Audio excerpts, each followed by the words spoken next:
Welcome back to Purrfect Takes. I'm your host, Stephen Patton, joined as always by my co-host and dear friend, Jiggle the Choir. Today, before we get into the Panthers previewing their matchup with the Dallas Cowboys, we're going to talk about some news and Carolina sports, and then talk about some draft prospects, needs on the Panthers roster. And so, without further ado, Chapel Hill got a legendary Hall of Fame coach from the NFL to finally take his first collegiate gig following the footsteps of his own dad. We have Bill Belichick in our own backyard. Chapel Bill, right? The greatest in college, or excuse me, in the NFL history. Maybe trying to catch up to Nick Saban, maybe at the college level.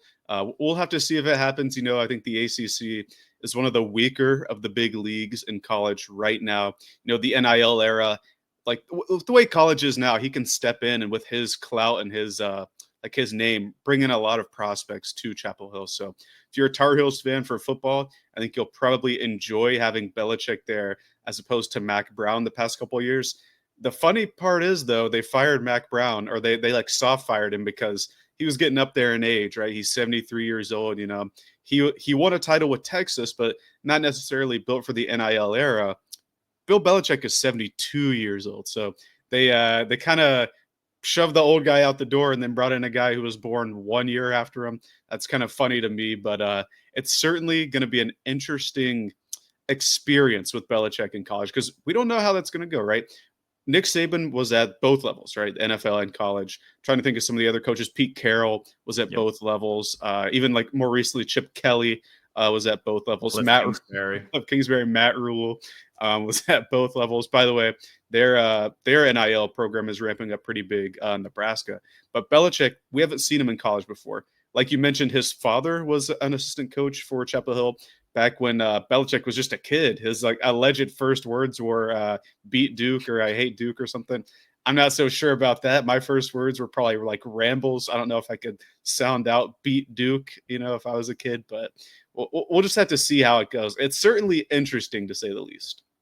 It sounds like Bill Belichick was raised right. I think we're both on board of Duke sucks and Duke puke and all the negative verbiage that comes with hating Duke and their prospective fans. But getting into Bill Belichick, I think what he brings to this was a guy at the NFL level that played general manager and coach for his entire tenure as the New England Patriots head coach. And I think while the NFL was starting to pass him by, especially since he didn't have his franchise quarterback, his defenses were still extremely elite. And I think if you can have these young guys playing hard and playing fast for you and playing within the system, I think one of the things he did extremely well was accentuating his players' strengths and hiding their weaknesses. And if he can do that at the college level and be the communicator he is, I can't tell you how many interviews I've seen with him during his time with the Patriots, or even some of his breakdowns when he's gone on and been on air with different podcasts or just TV. And just the way he breaks things down, the way he engages with a room, I don't think he's lost necessarily touch with having to deal with players. It will be interesting, like you said, how is it going to work in the NIL era? How is recruitment going to look? And I think what's good for him, at least in that perspective, is that the budget, I think, for Chapel Hill skyrocketed to about $20 million. So that's going to be a huge boost and getting some prospects that'll definitely give you a shot to be competitive in the ACC moving forward. Yeah, and that $20 million NIL budget estimate, that would be similar to what like Texas has. And Texas is like top of the top. Texas A&M, those are like the oil schools that have a ton of money. Michigan's up there at 20 million. That'd be a huge get for them. And you mentioned he has the experience as a general manager, not just a head coach. And a lot of college teams nowadays are actually hiring a general manager role to help manage the NIL era, manage the transfer portal, help like organize recruiting because it's so different nowadays. I think his experience having done that at the pro level should help Belichick as he establishes himself in an area where I think there's a lot of undervalued talent. Like Charlotte by itself is a pretty big pool for college football talent. I think he's going to really be able to tap into it. And because like there's no more Saban, right? Because some of these other guys have like moved on, Harbaugh's gone. What what kind of allure is there outside of maybe Kirby Smart or Dan Lanning up in Oregon to be like, hey, this coach has done this for so many players. I want to go have my kid develop there. And if they're competitive money wise, like with the NIL, I think they're only going to take off with recruiting. I know that they have a 4-star QB in Bryce Baker that when Mac Brown retired was considering leaving. I know LSU and Penn State were both looking at him. I think he's looking to stay now because Belichick's there. And I think he's just going to be the first of many guys that Belichick's going to be able to bring in, develop, and send to the NFL level. The other thing that's important with him is his relationship with NFL teams, right? He's going to have like the inside scoop for some of these teams. Like, hey, you know what it takes to be successful in the league. Is this guy ready? Is your guy ready? Can he play now? And he'll be able to do that. And I think Dave Canales in his press conference yesterday on Wednesday kind of talked about that. Like he admired Bill Belichick for so long, like so many coaches and fans do, that it's going to be a huge boon for the Panthers when you have your local draft visits, which don't take up any of your top 30 spots, where you can have the kids from your state. I think we have Clemson as well, or maybe South Carolina. But you can have those guys in for local draft visits. If Belichick is developing those guys, that's going to be a huge get for the Panthers, where other teams would have to waste 30 visits for those prospects. Absolutely. And I think Canales highlighted that in the press conference, and just having someone that is dedicated to helping these young kids reach the next level. I think Belichick even made that a point of emphasis of why he was going to Chapel Hill, is he wants to be part of that streamline. And I think him being good friends with Nick Saban probably even played a role in that, and wanting to go to that level and kind of deal with this new beast that has become the NCAA in the NIL era. So I think this is a good time at this point to pivot, especially when we talk about those 30 for 30 visits. And two guys that should be on the Panthers' radar this coming off season, especially if we're picking in the top 10, should be a couple wide receivers. And I think after this last game against Philadelphia, you see the Xavier Legette drop. Obviously, Coker's not healthy in the lineup. Adam Thielen's not getting any younger. Readdressing that weak position group, especially since we've already cut ties with Deontay Johnson, I think is something that has to stay at the forefront when we talk about building this roster the right way. For sure. You know, in the offseason, we thought that, hey, maybe we got a low-end receiver one with Deontay Johnson, right? He's shown flashes with Pittsburgh. It just didn't materialize there. And we trade up to the 32nd pick with the Buffalo Bills, and we get a receiver. Maybe he has a chance to develop into receiver one. Well, Deontay Johnson's gone, like you said. He hasn't done much for Baltimore, to the point where he is suspended this week for their upcoming game. Let me scroll down and see who they play. It is I actually don't see them on the list here. Nevertheless, it's an important game for Baltimore, because all their games are important, because they're two behind the Pittsburgh Steelers now, who have a big game versus Philly. They're playing the Giants. They'll be in New York. The Giants. Okay, that's not a tough one, but Yeah. I don't think he'll be missed there. But down the stretch, they might need him. He's not doing anything for them. He didn't do much for us, other than seems there is some stuff in the locker room going on there. And then Xavier Legette. I don't think we had the expectation that he would be a receiver one right out of the gate. I know both of us were a bit lower on him relative to where he actually was drafted, but I think he has the chops to be like a wide receiver two in the long run. I kind of compare him to like a Chris Godwin down the line, like using his body to work over the middle and his physicality to gain yards after contact. I think he has that in him. I think he's just a little in his own head right now, so to speak, with all those drops. But I think we do need a long-term receiver one for the future, like you're saying. I like Jalen Coker, but I don't think he's that kind of guy. Like you said, Adam Thielen is the de facto receiver one right now, but he's going to be 40 pretty soon. So I'm not sure he's in the future, although I would love for him to retire a Panther. He says all the right things and seems to really have a rapport with Bryce and the young guys. If he can stick around for the vet men or something, I would love to have that. But we need a true receiver one. I think the Eagles game was a clear indicator that when push came to shove, none of our guys are able to hold up there. And so I don't think, even though our defense needs the help, I don't think you can rule out a guy like Tetaroya, McMillan, and Luther Burden. I think those are going to be the two top receivers in this class. I think that's pretty much consensus. You could throw in like a Trey Harris from Ole Miss in there, maybe Isaiah Bond from Texas, formerly Alabama, even Tez Johnson from Oregon. I think might sneak into the back end of the first round, although he's approaching like Tutu Atwell weight and size numbers. So not sure if that's where we want to go, so to speak. But with Tet McMillan, who I think is going to end up being my receiver one, he has a lot of qualities that I think a lot of people would like. So if you're watching on YouTube here, this first play is him going to like get a catch, wrap around a guy and get in the end zone. This game that they had against New Mexico, he actually had 4 touchdowns en route to the Arizona win in that one. He's just phenomenal. He can win at the catch point. Super tall, super long arms. His nickname is the pterodactyl for a reason, because he can jump up and snag anything as far as like high passes go. He has the body to bang with people inside. You'll see here.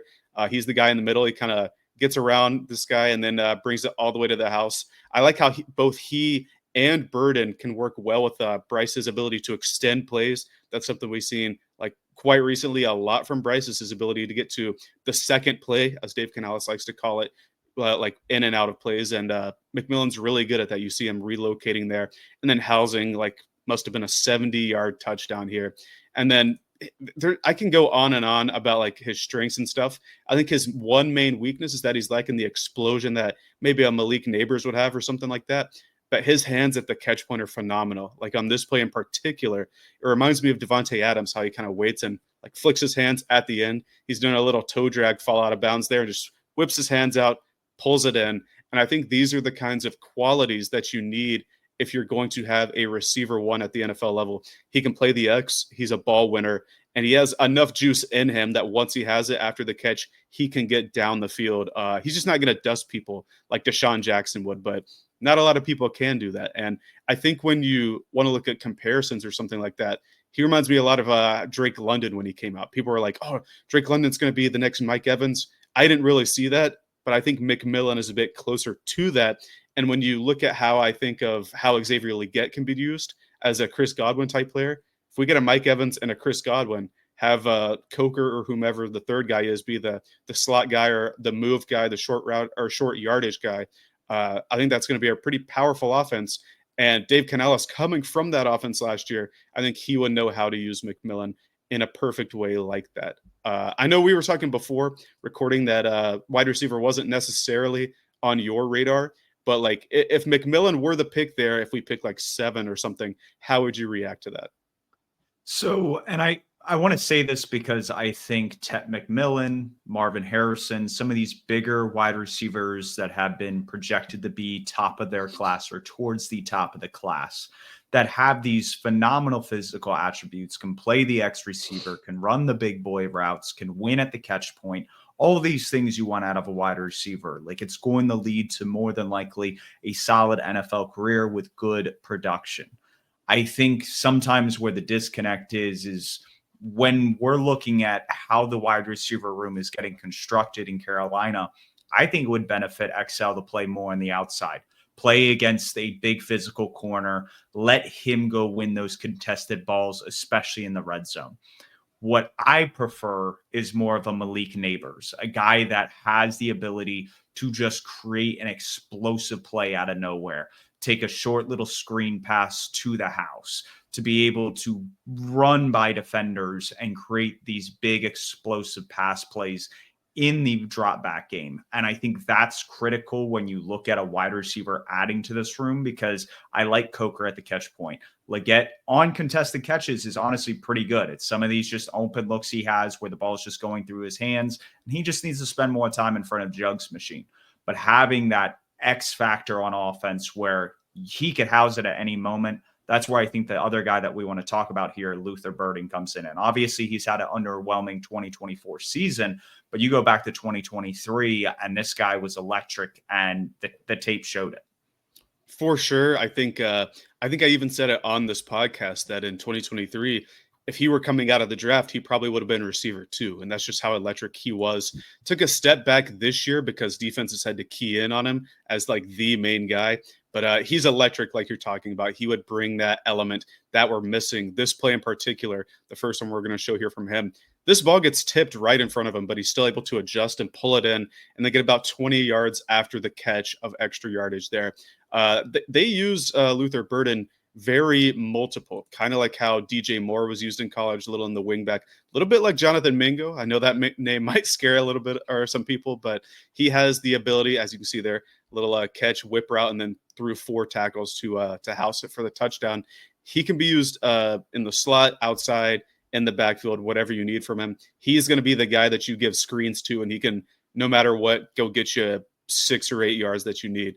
This play right here that we're going to look at, you're seeing him right there. He's just walking and then boom, hits the block there for the running back, freeing him open. He certainly isn't lazy at the blocking point or anything. He knows to go out there and hit the guy. Like you'll see him come into the play and then right there hits the guy. The running back gets the first down because of it. So he does the dirty work. I know when Dylan Jackson was on, we talked about how we like receivers who do the dirty work, block up front, block downfield. He is no stranger to that.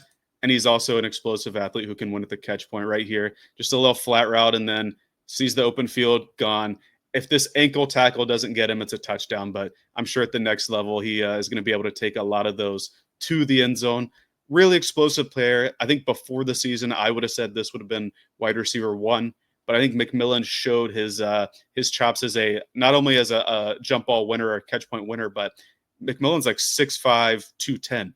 Those are rare sizes to have for receivers, whereas Luther Burden's going to be closer to 6 foot, maybe 5'11", but he's also a thicker receiver. He's going to be 215, 220. Wouldn't surprise me if he hits that. That's like Xavier Leggett kind of weight there. And the comp that I like for Luther Burden is actually a bit, of a breakout player this year, Khalil Shakir with the Buffalo Bills. I think he was a bit underrated going into the season because they didn't really have a receiver 1. You know, they get rid of Diggs. They draft Keon Coleman with it was the 33rd or 34th overall pick there.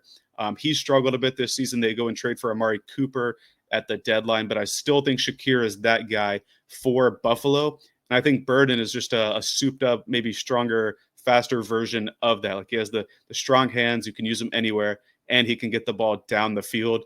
That is certainly like the archetype of player that the Panthers are missing in their receiver room as it currently stands.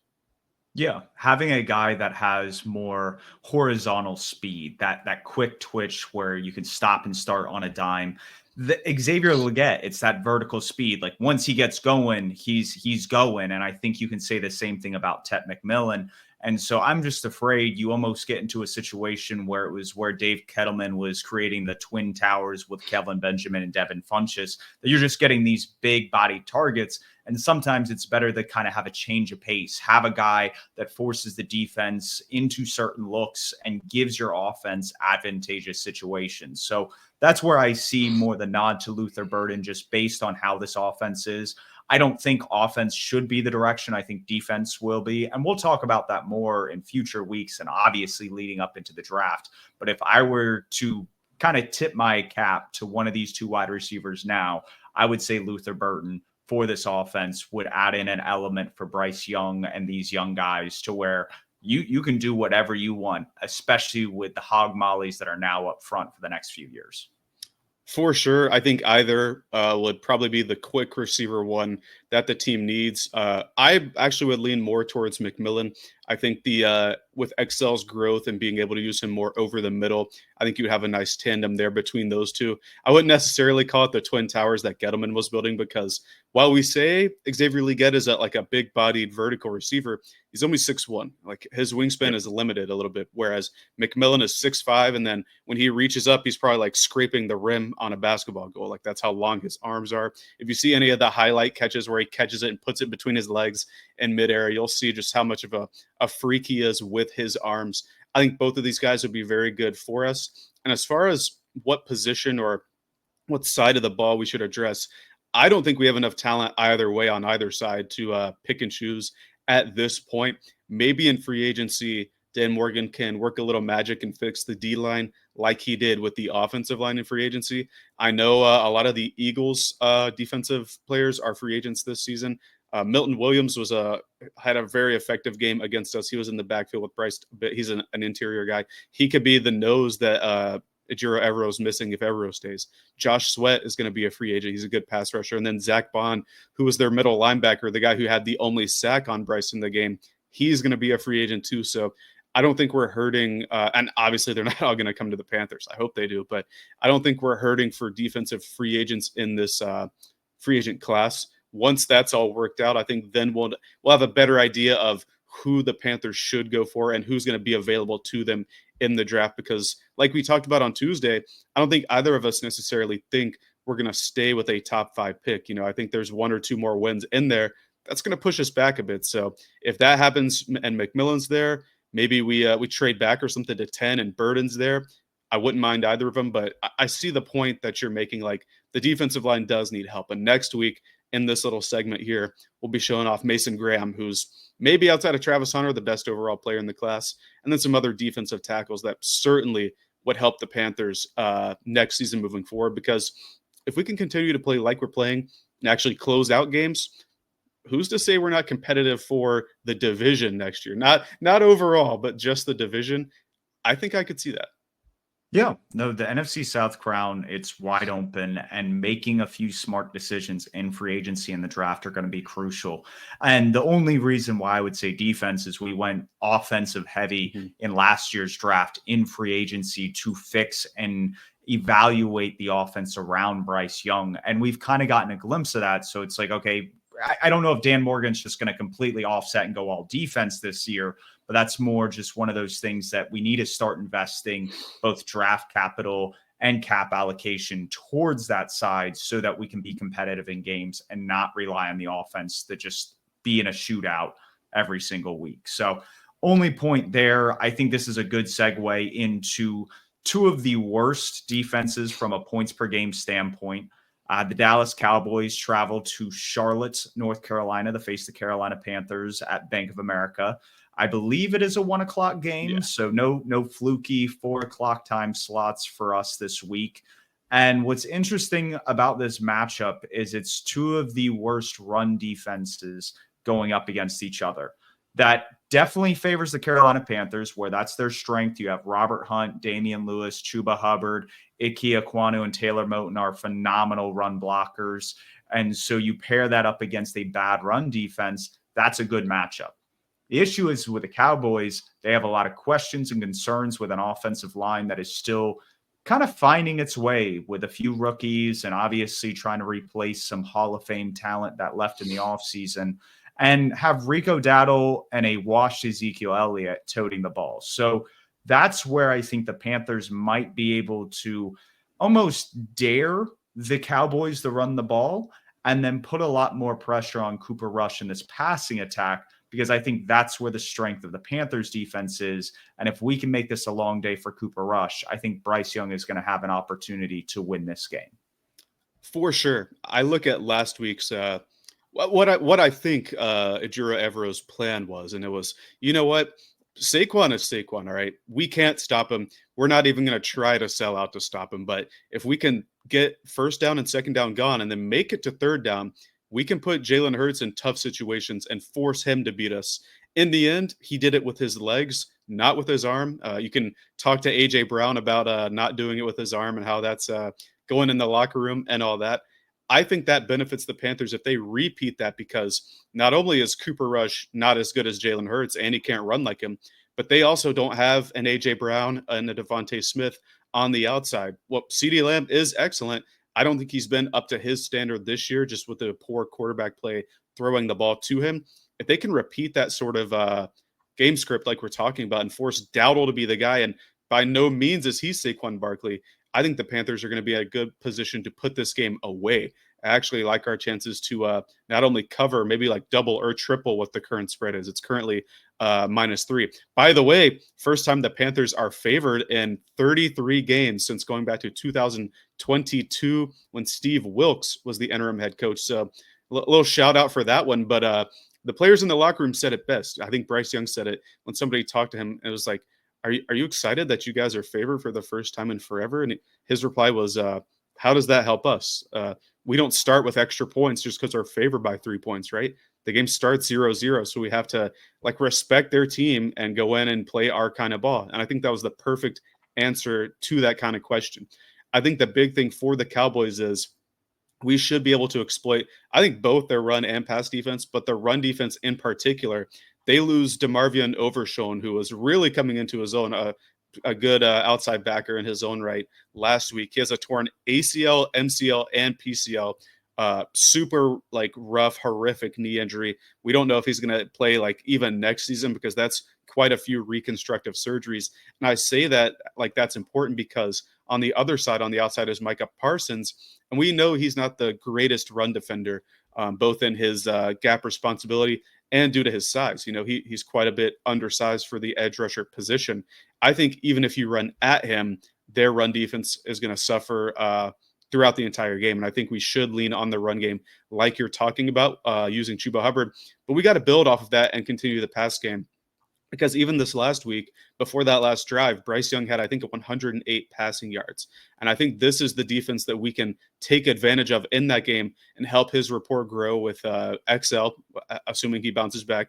I think we're going to have Jalen Coker this week. He seems to be a full participant the last 2 days in practice. And with the solid veteran Adam Thielen, I'd like to see the passing game evolve in this one as well.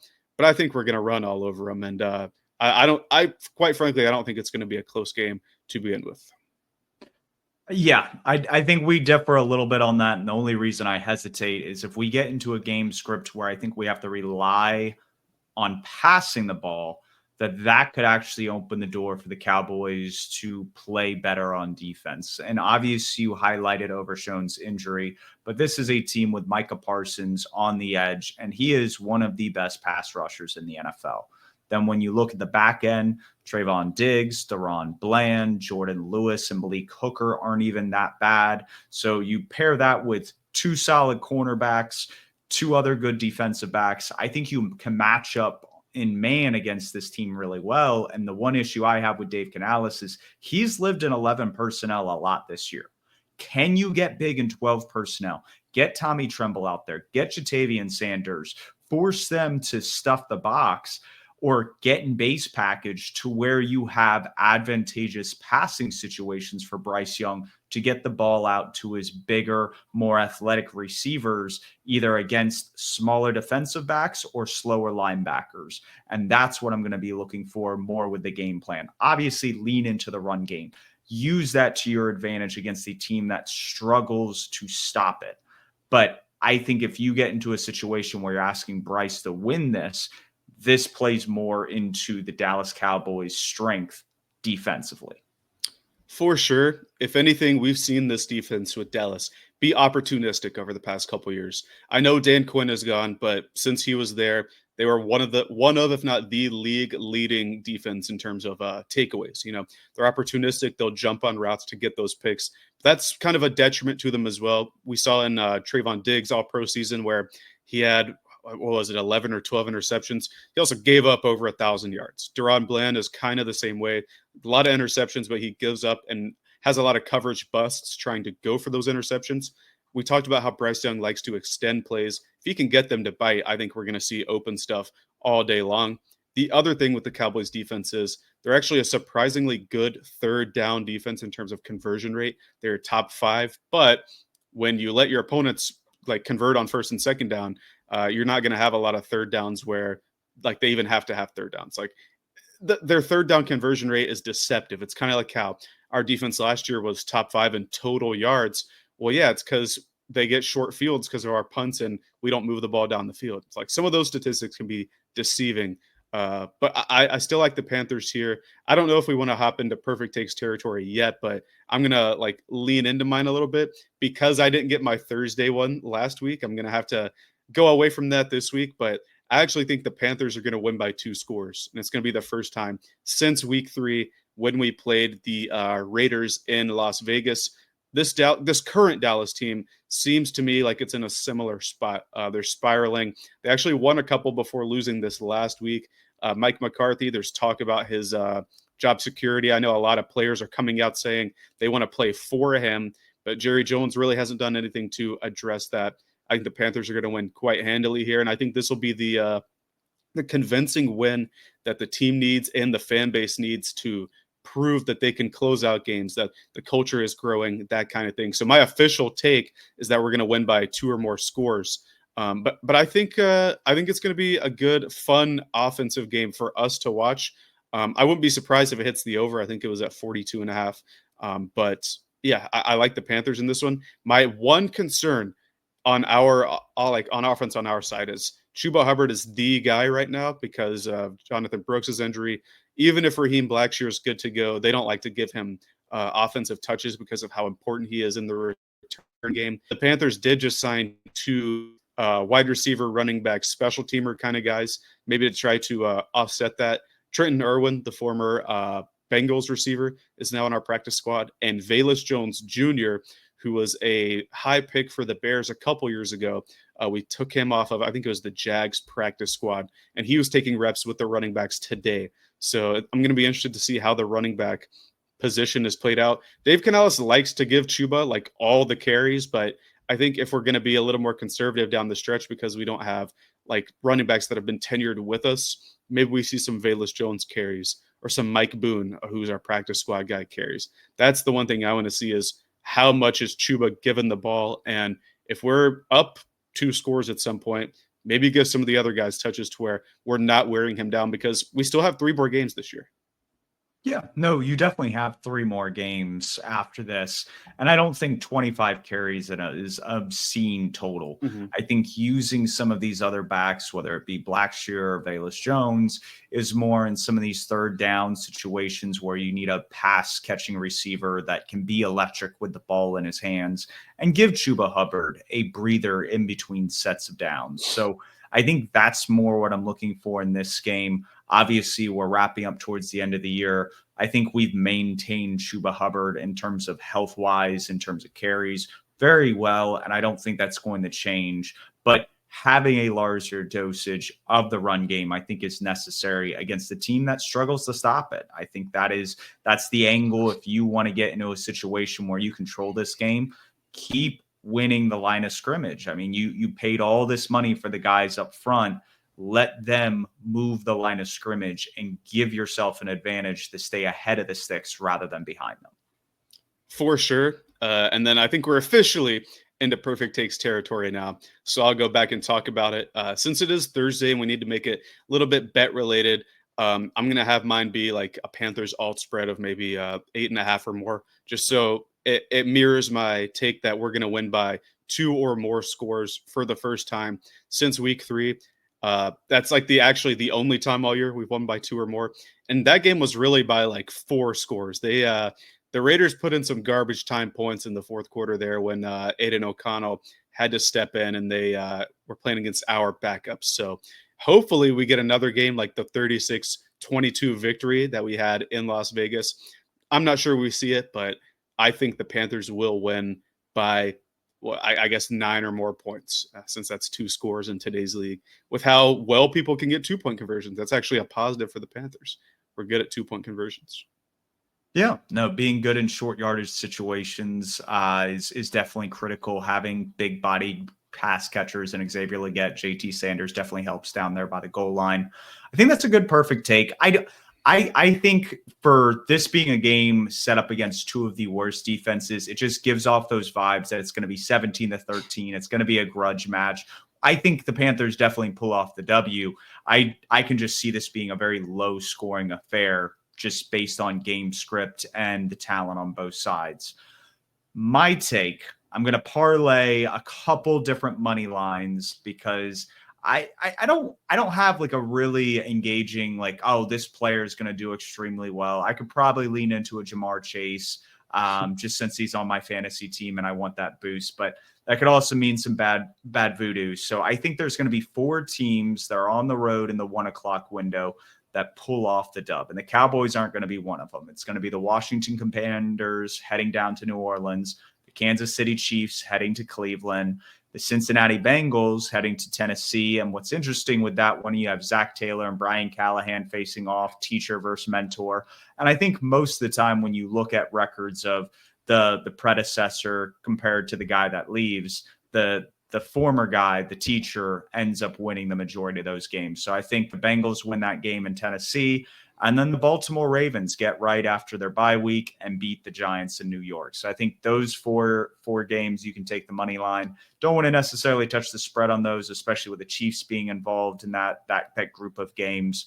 But you put those together, I think your odds come close to plus 200. So not terrible, but that's where I'm leaning with my perfect take. Yeah, I never want to touch the Chiefs spreads. It's always going to be a 1-point game, and then they hit a game-winning field goal that bounces in off the upright like this past time. So who knows if there's any team that can beat their voodoo? It might be Jameis Winston and his goofiness and antics and stuff. There are a couple other road games, like you mentioned, the Dallas game. We don't think about that one as a win. The Jets going to Jacksonville. That's just kind of a gross game to even think about. That was one of the the key ones we talked about on Tuesday, right? For if the Jags are going to move up into that top 5, move up into the top 3, they need to lose this one, and I actually think the Jets have a good chance there. And then I think the only other one that we didn't talk about was Miami going to Houston. I think that's going to be an interesting one. We're split right there. Currently, I have the Dolphins, you have the Texans, so we will have to see there. But I like your take. I think all those teams you mentioned have stuff to play for. Even the Bengals, I don't think they're officially out of it yet. But certainly if they lose this one, that should kick them out of that outside the playoff bubble. But I think that's going to do it for us, unless you have anything else to add. For myself or Steven, we've been Purrfect Takes. You can find us on Twitter, YouTube, Apple Podcasts, Spotify, wherever you get your podcast content. And we will be back on Tuesday to hopefully end the drought of Panthers' close losses and talk about a tone-setting, culture-setting Panthers win. But until then, have a good weekend, watch football, and keep pounding.